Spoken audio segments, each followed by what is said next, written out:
credit to Arsenal, but it was a naivety about Man United in that defending side of the game, where I think, like as Alex said, Santos get back in there quickly as possible, get in shape, and he can have a breather in there. Whereas you're dangling, and the game is playing very, very quickly.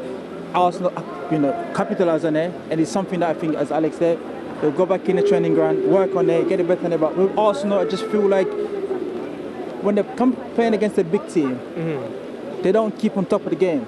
They'll score one goal. You're not confident enough to say they can keep that one goal lead.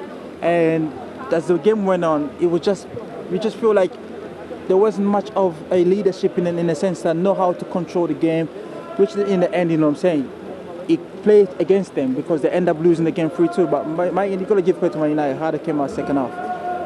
Where do you stand on Odegaard? Because obviously we saw him previously. He had his audition effectively on loan for Arsenal.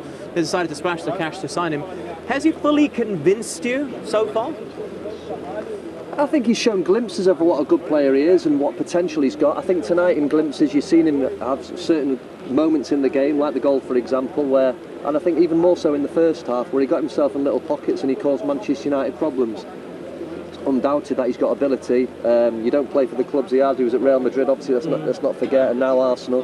And I think he's just got to start doing it on a more consistent basis. But I think he does catch your eye because he's got wonderful ability. Yeah. Yourself? I mean, listen, he's a talented player, no doubt about it. But I think for us to give him that credibility, he needs to start doing it week in, week out.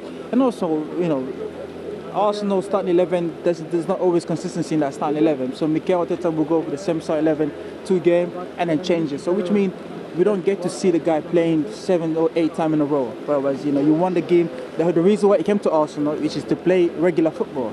If he's not getting it, which he is, but not to the level that we expect him, he's a player that he's got a lot of potential. But now we need to see it. We need to see it week in, week out. Is he a starter for you in your books for Arsenal Football Club, given the array of young talent this side has? When you think of Arsenal's strongest 11, is he in it? The strongest 11, I won't put him in there at all. You won't? I won't put him in there. Okay. I think you can play Smith in that position. You can play Saka in that position. You can play Lacazette in that position. You can play Aubameyang in that position. So there's a vast experience, and there's a lot of players that in that position that Arsenal's got in the squad that is good enough, and equally has similar talent to him to play in that position.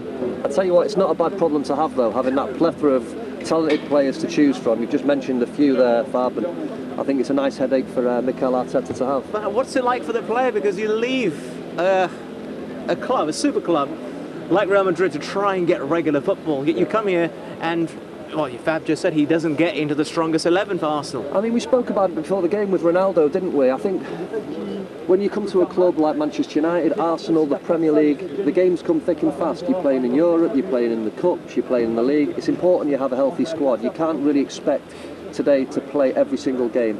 And I think the importance of the squad, obviously, is imperative when you're playing for a club, as I say, of these clubs' magnitude. I also think ideally we all wanted him when he comes to Arsenal to fulfill his potential, because we saw that at Real Madrid he was there, but he wasn't the biggest fish amongst the top player there. So he found himself a bit out of places. Come to Arsenal, you expect him to kick on to move forward, but he has not fulfilled that potential.